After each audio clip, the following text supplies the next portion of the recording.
História do Brasil. A história do Brasil compreende, tradicionalmente, o período desde a chegada dos portugueses até os dias atuais, embora o seu território seja habitado continuamente desde tempos pré-históricos por povos indígenas.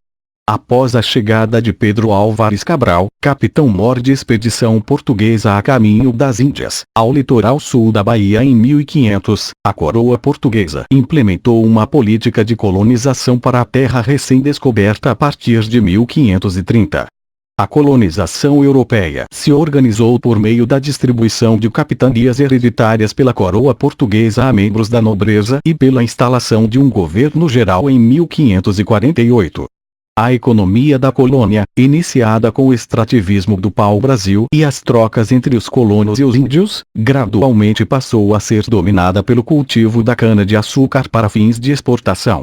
No início do século XVII, a capitania de Pernambuco atinge o posto de maior e mais rica área de produção de açúcar do mundo com a expansão dos engenhos e a ocupação de novas áreas para seu cultivo. O território brasileiro se insere nas rotas de comércio do Velho Mundo e passa a ser paulatinamente ocupado por senhores de terra, missionários, homens livres e largos contingentes de escravos africanos.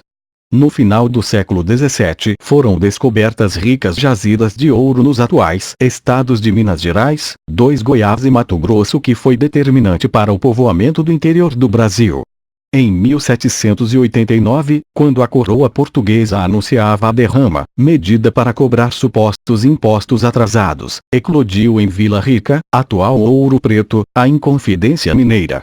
A revolta fracassou e, em 1792, um de seus líderes, Tiradentes, morreu enforcado. Em 1808, com a transferência da corte portuguesa para o Brasil, fugindo da sua possível subjugação da França, consequência da guerra peninsular travada entre as tropas portuguesas e as de Napoleão Bonaparte, o príncipe regente Dom João de Bragança, filho da rainha Dona Maria I, abriu os portos da então colônia, permitiu o funcionamento de fábricas e fundou o Banco do Brasil. Em 1815, o então Estado do Brasil, apenas um vice-reino do Império Português, tornou-se temporariamente a sede de um enorme reino que unia todo esse império, com a nova designação oficial de Reino Unido de Portugal, Brasil e Algarves, em que a então rainha Dona Maria I foi coroada. Com a morte da mãe, em 1816, o então príncipe regente Dom João de Bragança foi coroado seu rei. Logo depois volta para o Reino de Portugal, deixando seu filho mais velho, Dom Pedro de Alcântara de Bragança, o príncipe real do Reino Unido, como regente do Brasil. Em 7 de setembro de 1822, Dom Pedro de Alcântara proclamou a independência do Brasil em relação ao Reino Unido de Portugal, Brasil e Algarves, e fundou o Império do Brasil, sendo coroado imperador como Dom Pedro I. O mesmo reinou até 1831, quando abdicou e passou a coroa brasileira ao seu filho, Dom Pedro de Alcântara, que tinha apenas 5 anos. 4 aos 14 anos. Em 1840, Dom Pedro de Alcântara, filho, teve sua maioridade declarada, sendo coroado imperador no ano seguinte, como Dom Pedro II. No final da primeira década do segundo reinado, o regime estabilizou-se. As províncias foram pacificadas e a última grande insurreição, a Revolta Praieira, foi derrotada em 1849. Nesse mesmo ano, o imperador extinguiu o tráfico de escravos. Aos poucos, os imigrantes europeus assalariados substituíram os escravos. No contexto geopolítico, o Brasil se alia à Argentina e Uruguai e entra em guerra contra o Paraguai. No final do conflito, quase 2/3 da população paraguaia estava morta. A participação de negros e mestiços nas tropas brasileiras na Guerra do Paraguai deu grande impulso ao movimento abolicionista e ao declínio da monarquia.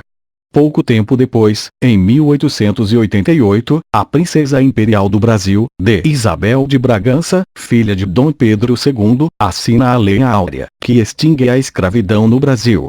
Ao abandonar os proprietários de escravos, sem os indenizar, o Império Brasileiro perde a última base de sustentação. Em 15 de novembro de 1889, ocorre a proclamação da República pelo Marechal Manuel Deodoro da Fonseca e tem início a República Velha, terminada em 1930 com a chegada de Getúlio Vargas ao poder. A partir daí, a história do Brasil destaca a industrialização do Brasil e a participação brasileira na Segunda Guerra Mundial ao lado dos Estados Unidos. O movimento militar de 1964, onde o general Castelo Branco assumiu a presidência. O regime militar, a pretexto de combater a subversão e a corrupção, suprimiu direitos constitucionais, perseguiu e censurou os meios de comunicação, extinguiu os partidos políticos e criou o bipartidarismo.